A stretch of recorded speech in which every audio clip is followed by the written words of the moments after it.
What if you already put all of your motivation and plan your roadmap ahead for your master's degree, but only ended up failing in the application process? Sounds really awful, right? But don't worry, we will help you prepare your best here.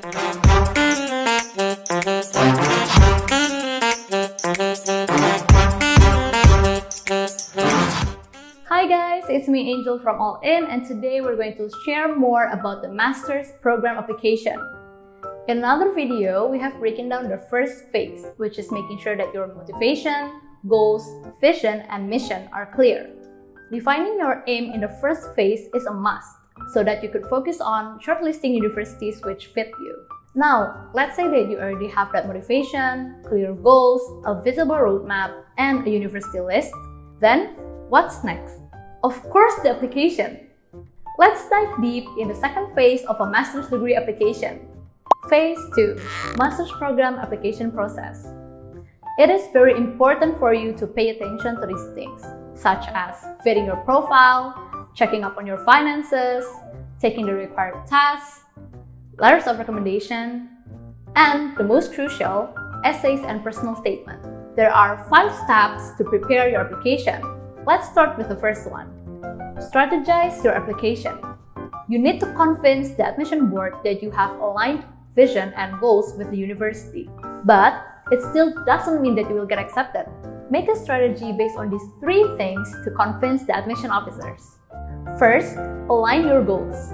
Explain in details which part of the program that you're applying for that can support you in reaching your goals. The admissions committee needs to know this to see how you have aligned goals with the university and how you can contribute back to the community. Second, tailor your experience. List down many experiences you had. You should have done many activities by now, and these experiences make you who you are. Make a story from that and strengthen your application to convince the admissions committee. And third, highlight your personal brand. It might be tricky at first, but you can do it by doing a lot of self-reflection. You can talk to someone who are close to you. It could be someone from your high school, university, or close colleague at work. You may not realize that there's something that other people see in you. It can be something from the same events or experiences that you went through with them.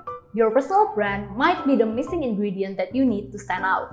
After making your strategy, and we're moving on to the second step. Financing your master's program. Master's programs are costly, but there are many other options for you to finance them. One of the alternatives is through scholarships. People tend to apply for scholarships to add extra credibility in their CV or get more career opportunities. Scholarships are distinguished by 2 types: government-funded and privately funded. The government-funded scholarships can be from the student's origin country or the destination country. For example, like LPDP for Indonesian students who want to study abroad, and chevening for international students that want to study in the UK. On top of these, there are usually scholarships or fellowships offered by the universities you applied to. The other one is privately funded scholarships that are usually funded by companies and are more niche. These scholarships are usually attached with a work contract at the end of your study. There are many scholarships that you can apply to, so good luck finding one. And now let's go to the third step. Letters of recommendation. It's best for you to reach out to people who are close to you and have a good relationship to support your letters of recommendation. They could be your higher-ups or authoritative figures, your peers, or your clients. Reach out to them, and it is way better if you can show an example of a letter of recommendation. Remember, it must be the people who are involved in academics or professionally work with you. After that, we're moving along to the fourth step. Standardized tests. Leveling up your studies to a master's degree requires you to ace several standardized tests. For master's degree applications, there are 4 types of standardized tests. GRE, a common test for all master's programs.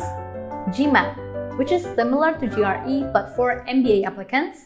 MCAT, an exam for aspiring doctors.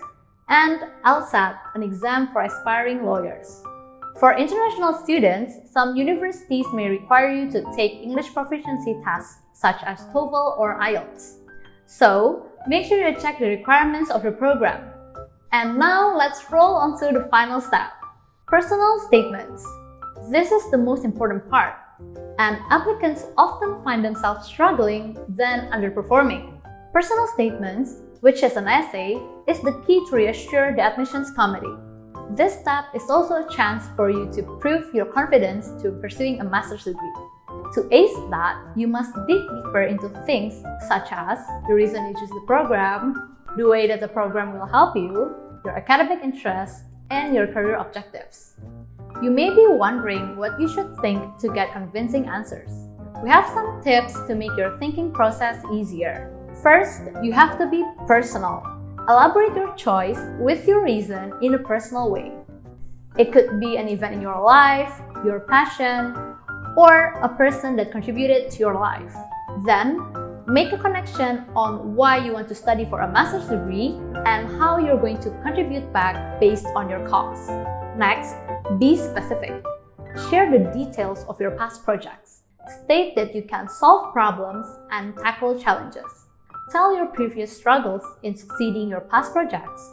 Then elaborate on how getting a master's degree will help you more in reaching your goals. And last but not least, be passionate about your choice.